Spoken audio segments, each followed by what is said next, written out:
はい、皆さん、こんにちは。အားလုံးပဲမင်္ဂလာပါဗျ။ဒီနေ့ဆိုတော့အပိုင်း9အနေနဲ့ဆက်ပြီးတော့မျှဝေပေးသွားမှာဖြစ်ပါတယ်။ထုံးစံတိုင်းဆိုတော့ဒါအားလုံးပေါင်း10လုံးအနေနဲ့ထပ်ပြီးတော့သွားမှာပေါ့နော်။အဲ့တော့ပထမဦးဆုံးစာလုံးအနေနဲ့လိုက်မှတ်ကြည့်မယ်ဆိုရင်ဆိုတော့ EG ဆိုတဲ့စာလုံး EG 字တွေဆိုတော့ထိမ့်သိမ်းထားတယ်ဆိုတဲ့အဓိပ္ပာယ်နဲ့စာသုံးပါပေါ့နော်။ဒါ EG စာမှတ်မယ်။နောက်စာလုံးတစ်လုံးကဇွတ်ကြည့်။အဲ့ဇွတ်ကြည့်ဆိုတာကအရေးယူဆောင်ရွက်မှုနော်။ဥပမာလုပ်ငန်းခွင်တစ်ခုမှာဆိုတော့ပြဿနာတစ်ခုကြုံလာပြီဆိုရင်ဆိုတော့အရင်ဆုံးရေးယူဆောင်ရွက်မှုအနေနဲ့လုပ်ရတာလေနော်။ဒါဇွတ်ကြည့်ဆိုတဲ့ဟာလေးနဲ့ပြောပါတယ်။နောက်တစ်ခုကဦးနကစအဓိပ္ပာယ်ကကြတော့တိုက်တွန်းတာအားပေးတယ်အားပေးတိုက်တွန်းတာပေါ့နော်အဲ့လိုလည်းပြောလို့ရတယ်နောက်စာလုံးတစ်လုံးကဟာဘတ်မှုဆိုတာကတားဆီးနှောက်ယှက်တာနော်ဥပမာရှေ့ဆက်သွားနေတာဟာကိုလေကလန့်အနေနဲ့တားဆီးနှောက်ယှက်တဲ့ဟာဘတ်မှုဆိုတော့ပြောလို့ရတယ်နော်ဒီစာလုံးတွေမေးလို့ကောင်းတဲ့တဲမှာပါတယ်ပေါ့နော်နောက်စာလုံးတစ်ခုက article အဓိပ္ပာယ်ကဂိုင်းတွေဆက်ဆံတယ်ပေါ့နော်ဒါလူစိမ်းတော့ဆိုတော့ဆက်ဆံတယ်ပစ္စည်းတွေဆိုရင်တော့ဂိုင်းတွေဆိုတဲ့ article ပြောလို့ရတယ်နောက်တစ်ခုကจิกจิกကိအဓိပ္ပာယ်ကကျတော့စုဆောင်းတယ်စုပုံတာတယ်ပေါ့နော်ဥပမာဆိုတော့ဘုဒ္ဓတွေစုဆောင်းတဲ့ပုံစံလိုမျိုးလေးจิกจิกကိပြောလို့ရတယ်ပေါ့နော်နောက်တစ်ခုကဟာငိမှုအဓိပ္ပာယ်ကကျတော့စူးစမ်းအထောက်တဲ့ဒုတိယခုဆိုတဲ့အဓိပ္ပာယ်နဲ့တော့ဆင်းတယ်သူကဟာငိမှုဆိုတာကဥပမာဆိုရင်ရှင်ကတော့နေဟာငိမှုဆိုရင်အလုပ်စူးစမ်းတယ်ဒါပြောလို့ရတယ်ပေါ့နော်နောက်တစ်ခုကဆာမဒကေရဆိုတာကအ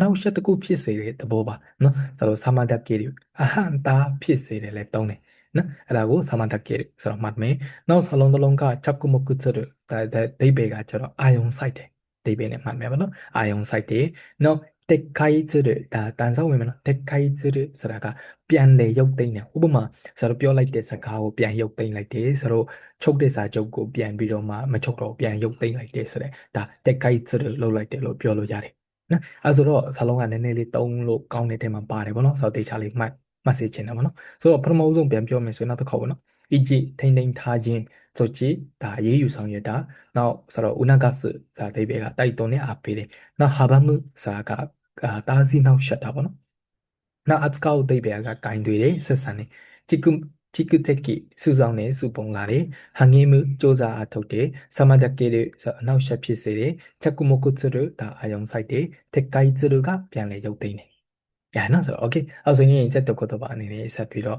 like မှတ်ကြည့်ပါမယ်ဆိုတော့ပထမဦးဆုံးစာလုံးက健康を維持するဒါရှင်းတယ်ကျမကြီးထိမ့်သိမ့်တာပေါ့နော် okay ဒါကိုကျမနေတဲ့အရာကိုပဲထိမ့်သိမ့်ထားတယ်ဆိုတော့ဒါပြောလို့ရတယ်ပေါ့နော်ဆိုတော့健康を維持するโอเคနောက်တစ်ခုကဆိုကြို့ထုတ်တယ်ဒါကစီမံချတာပေါ့နော်ဆိုတော့ပြောလို့ရခုနကအရေးယူဆောင်ရွက်တယ်ဆိုတာဒီအရေးယူဆောင်ရွက်မှုအနေနဲ့လောက်သွားတယ်လို့လည်းတုံးတယ်ပေါ့နော်အဲ့မှာအစီမံချမှတ်တဲ့ဒါဒီလူကဒီလိုပြည့်မှုလုပ်တဲ့အတွက်ကြောင့်ဆိုတော့ဒီလိုလောက်သွားမယ်ဆိုပြီးတော့မှအစီမံချမှတ်လိုက်တာပေါ့နော်ဒါကိုပြောလို့ရတယ်ခုနအရေးယူမှုကိုねဆောင်ရွက်လိုက်တယ်ပေါ့နော်ဆိုကြို့ထုတ်တယ်ပြောလို့ရတယ်ပေါ့နော်နောက်စံကောကိုဥနာခါစဒါကတော့ပါဝင်ဖို့အတွက်ဆိုတိုက်တွန်းတယ်နော်အဲ့ဒါကိုပြောလို့ရတယ်နော်စေကျော်ကိုဟာဂိမှုဆိုဟာဂိမှုကဟာဘမှုဟာဂိမှုရဲ့ဟာဘမှုဆိုမှားနိုင်တယ်ဆိုတော့မှားတယ်ဒါစေကျော်ကိုဟာဘမှုဆိုရင်တိုးတက်မှုကိုတားဆီးဖြစ်တာပေါ့နော်အဲ့လိုတားဆီးနှောက်ယှက်တာဥပမာဆိုလို့ရှိဆက်သွားနေတာဟာကိုကလန့်လုပ်နေတာပါတော့တားဆီးနောက်ဂျိုဟိုအတ်ကောဆိုတာချက်လက်တွေကိုကင်တွေးတယ်နောက်တစ်ခါ data ကို check စရက data စုဆောင်းနေဆိုတဲ့အဓိပ္ပာယ်နဲ့ဆိုတော့မှတ်လို့ရတယ်ပေါ့နော် data တွေကို collect လုပ်တာတွေစုဆောင်းတာ check စရ okay အဲဆိုရင်ဆိုတော့နောက်တစ်ခုဆက်တော့ပါမယ်နောက်တစ်လုံးပေါ့နော်နောက်တစ်လုံးကဘယ်ရောက်သွားโอเคはいဒီမှာက勉強に励むခုနဆိုတော့勉強に励むဆိုတာစာကြိုးစားတယ်ဒီနေရာမှာ仕事に励むဆိုတာအလုပ်ကြိုးစားတယ်ဒါအားရှင်းတယ်နော်ဆိုတော့နောက်発展を妨げる発展を妨げるအဓိပ္ပာယ်ကဖွံ့ဖြိုးတိုးတက်မှုအတွက်ကိုဆိုတော့ကအနောက်ရှက်ဖြစ်စေတယ်ဒါကို妨げるလို့ပြောလို့ရတယ်ပေါ့နော်နောက်တစ်ခုက問題にဆိုတော့着目するပြဿနာကိုအာရုံစိုက်တာနော်ဒီပြဿနာတစ်ခုငါတို့ဘယ်လိုရှင်းမလဲဆိုတော့အာရုံစိုက်ထားတယ်ဆိုတော့ချက်မကပြောလို့ရတယ်နော်発言を撤回する発言ဆိုတာကဆိုတော့ထွက်ဆိုပြောဆိုချက်တွေကိုဒါပြန်ရုပ်သိမ်းလိုက်တယ်လို့ပြောလို့ရတယ်โอเคအဲ့ဆိုရင်ထုံးနိုင်ဆိုတော့ဒါစကပုံပွန်ရှောင်းနေနေတပိုက်ဆိုတော့မှတ်ကြည့်ပါမယ်အဲ့နည်းနည်းတော့များပါတယ်ဖတ်ကြည့်မယ်ဘောနော်ဆိုတော့ထုံးနိုင်တစ်ခေါက်ဆိုတော့တူလိုက်ပြီးတော့တွားကြည့်ပါမယ်တွားကြည့်မယ်ဆိုတော့စပါမယ်近年多くの企業はいခဏလေးစလို့い一それ自主ခဏလေးနော်ဆိုခဏအဲ့စာလုံးက持続的、なんだろうね、持続的な成長を実現するために、組織の安定を維持しながら、新しい取り組みを進めている。そのため、問題が発生した場合には、そっちを取ることが求められる。また、社員の積極的な参加を促し、長年にわたって得られた知識や経験を蓄積することも重要である。社員一人一人が仕事に励むことで、会社全体の発展につながる。しかし、資金不足や人材不足が成長を阻むこともあり、様々な課題が企業の発展を妨げる場合もある。そのため、経営者は社会の変化や市場の動向に着目しながら適切な判断をしなければならない。まだ多くの情報を正確に扱う能力も必要である。もし、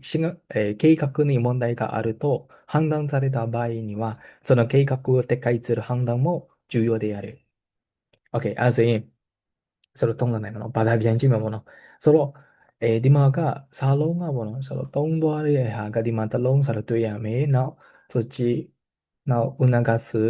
蓄積するနောက်ဘယ်ရတာ励む阻む妨げる着目扱う撤回するခဏလေးကြံသေးတယ်ဆိုတော့ OK မရှိတော့နော် OK ဘာသာပြန်ကြည့်မယ်ပေါ့နော်ဆိုတော့မြန်မာလား OK ဆိုတော့ခင်းနှန်းဆိုမကြသေးမီနစ်ပေါ့နော်အခုနှစ်ပိုင်းမှာဆိုရင်တဲ့ကုမ္ပဏီများစွာကရေရှည်ဖွံ့ဖြိုးတိုးတက်မှုအတွက်ဆိုတော့ကြီးစုပ်တက်ကြီးဆိုတော့ဆက်ပြီးတော့မှစေချောဖြစ်ဖို့အတွက်ဆိုတာဆက်ပြီးတော့ရေရှည်ဖွံ့ဖြိုးတိုးတက်မှုအတွက်ဆိုတော့ဒီစကန်စရဆိုတာကဟိုလက်တွေ့ကောင်းတဲ့ဖော်နေကြတာပေါ့နော်လက်တွေ့ကောင်းတဲ့ဖော်နေတဲ့ပို့အတွက်ကိုအဖွဲ့အစည်းရဲ့တည်ငြိမ်မှုတစ်ခုကိုဆိုတော့ဒီအဖွဲ့အစည်းပေါ့နော်တည်ငြိမ်မှုတစ်ခုကိုထိမ့်သိမ်းသွားရင်းနဲ့မှ新しい取り組みを進められている、進めている。ပြောမယ်ဆိုရင်လုပ်ငန်းတစ်တွေကိုဆက်လက်ပြီးတော့မှဆောင်ရွက်လျက်ရှိနေပါတယ်တဲ့။そのためအဲ့ဒီအတွက်ဒါကြောင့်ကိုပေါ့နော်။問題が発生した場合ဆိုတာကပြဿနာတစ်ခုဖြစ်ပွားလာပြီဆိုရင်ဆိုတော့ဘာလို့မလဲဆို迅速なဆိုတာကအဲ့ဒါလျင်မြန်早めにခတ်မြန်နေနဲ့ဆိုတော့ကအရေးယူဆောင်ရွက်မှုကိုလုပ်ဖို့အတွက်လိုအပ်လာပါတယ်။ဒါပြောမယ်ဆိုရင်迅速な措置を取ることが求められる。OK。နောက်တစ်ခုကမှတ်တာဒါအပြင်ဘာလဲဆိုတော့社員の積極的な参加を促しပြောမယ်ဆိုဝန်ထမ်းတွေရဲ့အားကျိုးမှန်တက်ကြွနဲ့ပါဝင်ဖို့အတွက်ကိုလည်းပဲဆိုတော့လိုက်လံတိုက်တွန်းပေးရမှာပေါ့နော်လိုက်လံတိုက်တွန်းပေးရမှာဖြစ်ပြီးတော့長年にわたってဆိုတာကနှစ်ပေါင်းများစွာရလာတဲ့ရလာတဲ့ဘာလဲဆိုတော့ဘုဒ္ဓတာတွေအသိပညာဘုဒ္ဓတာတွေနော်အတွေ့အကြုံတွေကိုနော်ဆိုတော့စုဆောင်းဖို့လည်းရေးကြည့်ပါတယ်တဲ့ဒါပြောမယ်ဆိုအတွေ့အကြုံတွေကိုသူတည်ထားတဲ့知識 knowledge တွေကိုဆိုတော့จิกจิกလုပ်ဖို့လည်းရေးကြည့်တယ်လို့ပြောတာနော်အဲ့တော့စုဆောင်းဖို့လည်းရေးကြည့်ပါတယ်တဲ့အဲ့တော့ shine story ကဝန်ထမ်းတူတယောက်ချင်းစီကပေါ့နော်အလုပ်ကိုစ조사အားထုတ်ခြင်းကနော်仕事に励むことで会社全体の発展につながる。ပြောမယ်ဆိုကုမ္ပဏီတစ်ခုလုံးအတွက်တိုးတက်မှုနဲ့တွားပြီးတော့မှအထောက်အကူပြုနိုင်ပါတယ်။တွားပြီးတော့ဆက်ဆက်မှုရှိတယ်လို့ပြောတာ။ဒါပေမဲ့資金不足さငွေကြေးမလုံလောက်ခြင်းတွေနောက်人材不足ဆိုတာကလူရင်းအားပေါ့နော်ဆိုတော့မလုံလောက်ခြင်းတွေကကြတော့ဒီလုပ်ငန်းရဲ့တိုးတက်မှုအတွက်ကိုဘာဖြစ်လာလဲဆိုတော့အဟံတားဆီးမှုတစ်ခုအနေနဲ့ဖြစ်လာတားဆီးမှုတစ်ခုအနေနဲ့ရှိပြီးတော့အမျိုးမျိုးသောပြဿနာတွေကကုမ္ပဏီအတွက်တိုးတက်တဲ့အပိုင်းမှာတော့ပြီးတော့နှောင့်နှေးစေတာပေါ့နော်အဲ့လိုမျိုးဆိုပြောလို့ရတယ်နှောင့်နှေးတဲ့အခြေအနေမျိုးလေးရှိတယ်တဲ့အဲ့ဆိုတော့ဒါမဲ့အဲ့အတွက်ကိုဘာလုပ်အောင်မလဲဆိုတော့ KH ဆိုတာကဒီတာဝန်ရှိတဲ့လူပေါ့နော်ဆိုတော့ပြောမယ်ဆိုရင်စီမံခန့်ခွဲတဲ့လူဒါကြောင့်စီမံခန့်ခွဲတဲ့လူတွေကဒီလူမှုအတိုင်းဝိုင်းမှာပြောင်းလဲမှုပေါ့နော်ဆိုတော့ရှက်ကိုင်းမှာဘာတွေပြောင်းလဲနေတာလဲပြီးတော့ဈေးကွက်မှာဘယ်လိုမျိုးဟိုအခြေအနေရှိနေတာလဲပေါ့နော်ရှီဂျိုးတော့ဒိုခိုးဆိုတာကဈေးကွက်အခြေအနေကိုပြောတာဈေးကွက်အခြေအနေဘယ်လိုမျိုးရှိနေလဲဆိုတော့အာယုံစိုက်ရင်းနှမနော်အာယုံစိုက်ရင်းနှမတက်ဆိုတာကတင့်လျော်တဲ့ဆုံးဖြတ်ချက်တွေကိုမလုပ်လို့မရဘူးတဲ့နော်ဆုံးဖြတ်ချက်တွေတင့်တော်တဲ့ဆုံးဖြတ်ချက်တွေကိုချမှတ်မှရမှာပေါ့လေနော်まだဒါအပြင်သူဆက်ပြီးတော့ဗာပြောလဲဆိုအိုကုနိုဂျိုကိုတရင်ချက်လက်မြောက်များစွာတွေကိုလေမန်ကန်နဲ့ဟာလာမန်ကန်နဲ့ကင်တွေတဲ့စွမ်းရည်ရှိဖို့လေလိုသေးတယ်တဲ့もしအကယ်လို့များဒီ計画に問題があるとဒီそれをချမှတ်ထားတဲ့အစီအစဉ်ထဲမှာပြဿနာတစ်စုံတစ်ရာရှိနေမယ်ဆိုရင်ပေါ့နော်ဆိုတော့တတ်မှတ်ခံရတဲ့အခြေအနေမျိုးမှာဆိုရင်အဲ့ဒီ plan ကိုဘာလုပ်အောင်မလဲဆိုတော့ပြန်လေရုပ်သိမ်းတာပေါ့နော်ပြန်လေရုပ်သိမ်းဖို့လေပြန်လေရုပ်သိမ်းဖို့ဆုံးဖြတ်ချက်ချနိုင်ဖို့ကလည်းအရေးကြီးတယ်ဒါကိုပြောသွားတာโอเค ရမယ်တင်တယ်နည်းနည်းတော့များတယ်ပေါ့နော်ဆိုတော့အသေးချာလေးမှတ်စေချင်ပါလေအဲ့တော့ဒီနေ့အတွက်ကတော့ဒါအခု sharing လုပ်လိုက်တာကအပိုင်း9အနေနဲ့ပြီးသွားတယ်ပေါ့နော်ဆိုတော့ဆက်ပြီးတော့မှအပိုင်း6အနေနဲ့ sharing လုပ်ပေးတော့မှာဖြစ်ပါတယ်အဲ့ဆိုရင်ဒီနေ့အတွက်ကတော့ဒီမှာပဲရန်နာခွင့်ပြုပါ